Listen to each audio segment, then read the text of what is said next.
غلام، آپ ہیں شاہ جہاں، شاہ دلاں، شاہ زمن، آپ کے دم سے مہو سالو شب و دن صبح و شام، مصطفیٰ مجتبی آپ خیر الورا۔ ناظرین السلام علیکم ورحمۃ اللہ وبرکاتہ۔ میں ہوں آپ کا میزبان انصار عزیز ندوی، اور آپ اس وقت سیدھی بات کا خصوصی پروگرام ذکر میرے حبیب کا صلی اللہ علیہ وسلم دیکھ رہے ہیں۔ ناظرین، یہ ذکر میرے حبیب کا صلی اللہ علیہ وسلم پروگرام کی 11ویں قسط ہے۔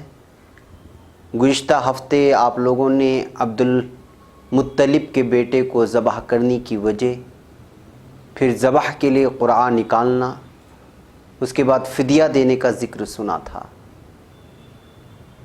ناظرین، اب ہم آگے بڑھتے ہیں۔ جن لوگوں نے نہیں دیکھا ہے وہ ضرور پچھلی قسط میں جا کر کے وہ ساری تفصیلات ضرور دیکھیں۔ ناظرین، جب عبدالمطلب عبداللہ کا فدیہ ادا کر کے واپس گئے تو عبدالمطلب عبداللہ کو لے کر وہب کے پاس لے آئے۔ وہب ان دنوں بنی زہرہ میں عزت و نسب کے اعتبار سے سردار تھے، باعزت مانے جاتے تھے، اپنی ایک شناخت اور پہچان رکھتے تھے، رتبے میں اعلیٰ مقام رکھتے تھے۔ اس وقت عبدالمطلب نے عبداللہ کا نکاح وہب کی بیٹی آمینہ سے کر دیا۔ حضرت آمینہ قریش کے خاندان میں افضل ترین خاندان سے تعلق رکھتی تھیں، ان کا بھی نسب فہر تک جا ملتا تھا۔ آمینہ بنت وہب بن عبد مناف بن زہرہ بن کلاب بن مرہ بن کعب بن لؤی بن غالب بن فہر۔ تو کہنے کا مطلب یہ ہے کہ آپ صلی اللہ علیہ وسلم کا نسب جو ہے والدہ کا بھی اور والد کا بھی ایک جگہ جا کر کے جڑ جاتا تھا۔ تو اس طرح دیکھیں تو آپ صلی اللہ علیہ وسلم کی ماں اور باپ دونوں کا خاندان اعلیٰ حسب و نسب کا تھا اور کئی پشتوں پیچھے جا کر کے ملتا بھی تھا۔ جب آپ صلی اللہ علیہ وسلم کے دادا عبدالمطلب کا تذکرہ چل رہا ہو اور اصحاب فیل کا ذکر نہ ہو تو یہ بڑی ناانصافی کی بات ہوگی۔ سیرت ابن ہشام، مجمع البیان، بحار الانوار اور بلوغ العرب وغیرہ معقر کتابوں میں واقعہ تفصیلاً بیان کیا گیا ہے۔ میں اس کا خلاصہ جو تمام چیزوں کا احاطہ کرے آپ کے سامنے رکھنے کی کوشش کرتا ہوں۔ یہ واقعہ آپ صلی اللہ علیہ وسلم کے پیدائش سے پہلے کا ہے۔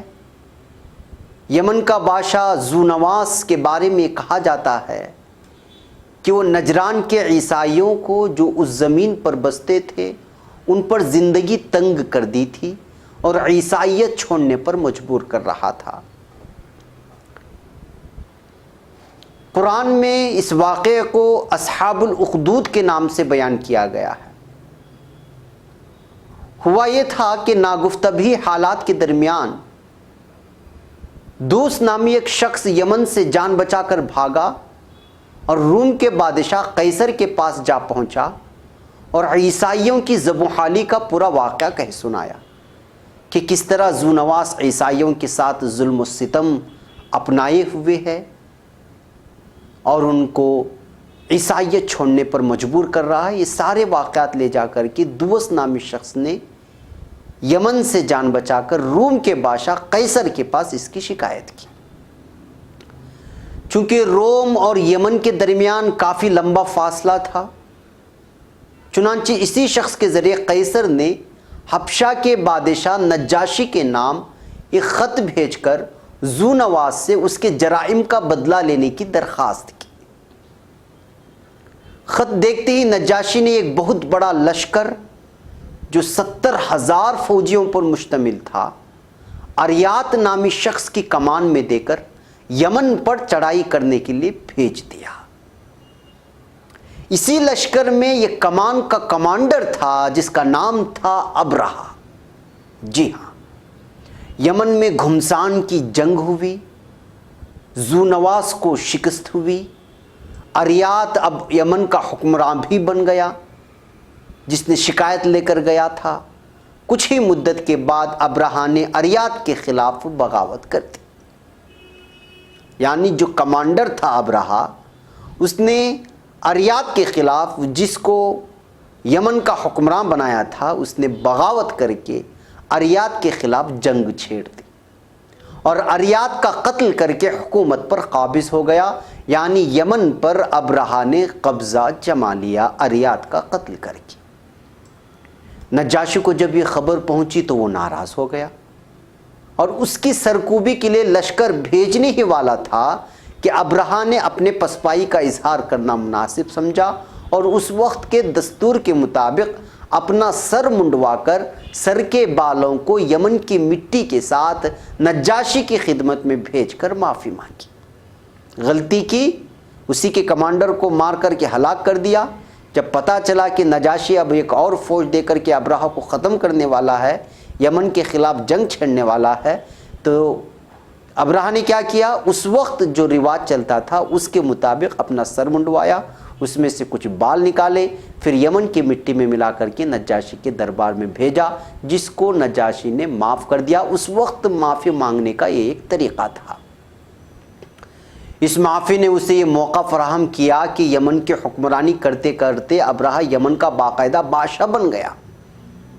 ابرہہ نے یہاں ایک طویل و عریض، نہایت ہی خوبصورت اور دیدہ زیب گرجا گھر کی تعمیر کی، یعنی جب یمن پر قبضہ کیا، یمن کی بادشاہت اس کے حوالے ہو گئی، تو اس نے وہاں پر گرجا گھر بنایا اور خوبصورت بنایا اور کعبے کا متبادل بنانے کی کوششیں شروع کی، یعنی کہ کعبے جیسا بنانے کی کوششیں شروع کی، کیونکہ اس زمانے میں ہی نہیں، کعبے کی تعمیر کے بعد سے ہی لوگ دور دور سے کعبے کے طواف کے لیے آیا کرتے تھے۔ ابرہہ نے ٹھان لیا کہ اب لوگوں کو کعبے کے بجائے اس نو تعمیر شدہ گرجا گھر کو اپنے عقیدتوں کا مرکز بنانا چاہیے۔ جب گرجا گھر بن کر کے تیار ہو گیا، خوبصورت بنا لیا، تو اس نے لوگوں کو دعوت دی۔ پہلے تو دعوت دی آرام سے کہ آؤ یہاں پر عبادت کرو۔ لوگوں نے نہیں مانا تو بعد میں دباؤ ڈالنا شروع کر دیا اور مجبور کرنے لگا، اور مکۃ المکرمہ میں کعبے کی مرکزیت کو ختم کر کے وہ چاہتا تھا کہ پورے جزیرے، یعنی جزیرۃ العرب کے لوگ گرجا گھر آ کر کے عبادت کریں۔ مگر کعبے کے ساتھ عوام کا اور بالخصوص عرب کا جو دیرینہ جذباتی لگاؤ تھا، اس کے پیش نظر کسی نے ابرہہ کے بلاوے پر توجہ نہیں دی، اس کو نکار دیا، اس کا انکار کر دیا۔ عرب تو خیر عرب تھے اور کعبے کو حضرت ابراہیم علیہ السلام کی نشانی کے طور پر دیکھتے تھے، چنانچہ ابرہہ کا دباؤ نہ صرف ناگوار گزرا بلکہ اس کا یہ بے تکا اعلان بعض لوگوں کو بہت زیادہ ہی مشتعل کر دیا، غصے میں لا کھڑا کر دیا۔ بعض روایتوں میں آتا ہے کہ کچھ لوگوں نے اس کے تعمیر کردہ گرجا گھر میں جا کر آگ لگا دی، اور بعض روایتوں میں یہ بھی آتا ہے کہ لوگوں نے اس کو گندا کر کے ابرہہ کو اس گرجا گھر کی حیثیت بتا دی کہ کعبے کے سامنے اس گرجا گھر کی حیثیت کیا ہے، یعنی اس کو گندا کر دیا۔ جب ابرہہ نے گرجا گھر کی یہ حالت دیکھی تو اس کی برہمی قابل دید تھی، یعنی وہ غصے میں آ گیا، جس کا اندازہ کرنا بہت ہی مشکل تھا۔ ظاہر سی بات ہے کہ اس کا رد عمل بہت شدید ہو گیا اور اس نے نعوذ باللہ کعبے کو ڈھانے اور اس کو ویران کرنے، برباد کرنے میں عوام کی بے اعتنائی کا علاج ڈھونڈ لیا۔ چنانچہ وہ اپنی فوج کے ساتھ مکے کی جانب نکل پڑا تاکہ وہ کعبے کو ڈھائے۔ اس کے لشکر کے ساتھ کچھ ہاتھی بھی تھے، فیل جس کو کہا جاتا ہے عربی میں۔ جب وہ مکے کے حدود میں داخل ہونے لگا تو اپنے لشکر کو یہ حکم دیا کہ لوٹ مچاؤ، یعنی عرب میں جو فلاں جگہ مقیم تھے لوگوں کے گھر، وہاں جاؤ اور لوٹ مچاؤ، لوٹ کھسوٹ مچاؤ، جو ہاتھ میں آیا اس کو لوٹ لو۔ عرب میں اس وقت اونٹ اور بکریاں ہی ان کا سرمایہ ہوا کرتی تھی. اونٹ اور بکریوں کے علاوہ ان کے پاس دوسرا سرمایہ نہیں ہوا کرتا تھا. لشکر نے صحرا میں چر رہے تمام اونٹ اپنے قبضے میں کر لیے. ابرہہ کی جو لشکر آ رہا تھا اپنے ہاتھیوں کے ساتھ کعبے کو ڈھانے کے لیے لوٹ موٹ مچانا شروع کر دیا اور کچھ اونٹ چر رہے تھے ان اونٹوں کو اپنے قبضے میں لے لیا. ان میں سے 200 اونٹ عبد المطلب کے بھی تھے. اس کے علاوہ جو بھی ان کے ہاتھ لگا انہوں نے لوٹ لیا اور لوٹ کھسوٹ مچا چکے. تو ابرہہ نے اپنے ایک فوجی کو بلایا اور کہا کہ رئیس مکہ کو ڈھونڈو اور ان سے کہو کہ وہ جنگ کرنے کے لیے نہیں بلکہ کعبے کو ڈھانے کے لیے آیا ہے. آپ سن رہے ہیں میری بات کو؟ ابرہہ نے اپنے ایک فوجی کو بلایا اور کہا کہ جاؤ جو مکے کا صدر ہے یا رئیس جس کو کہتے ہیں اس سے جا کر کے کہو کہ وہ یہاں پر جنگ کے غرض سے نہیں آیا ہے بلکہ کعبے کو ڈھانے کے لیے آیا ہے. نعوذ باللہ. اگر کوئی بیچ میں نہیں آئے گا تو خون نہیں بہے گا. قاصد مکہ پہنچا اور لوگوں سے دریافت کر کے عبد المطلب کے پاس جا پہنچا اور ساری باتیں ان کے سامنے رکھ دی. چونکہ اس وقت عبد المطلب ہی تھے رئیس مکہ جو آپ صلی اللہ علیہ وسلم کے دادا تھے.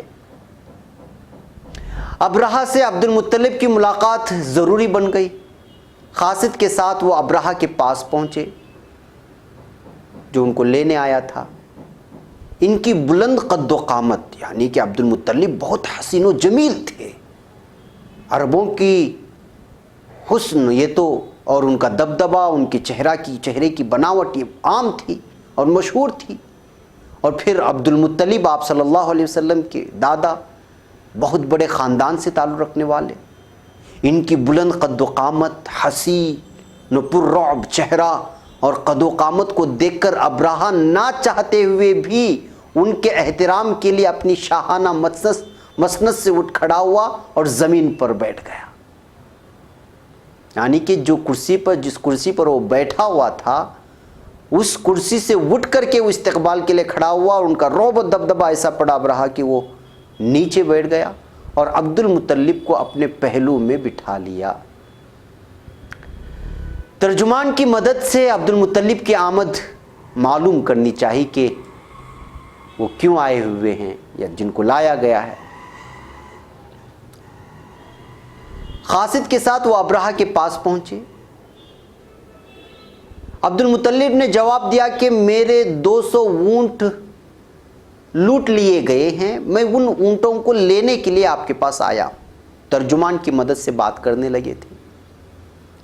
ابرہہ یہ سوچ رہا تھا کہ وہ کعبے کے تحفظ کی بات کرنے آئے ہیں, کعبے کے بارے میں بات کریں گے. اس جواب کو سن کر وہ سٹ پٹا گیا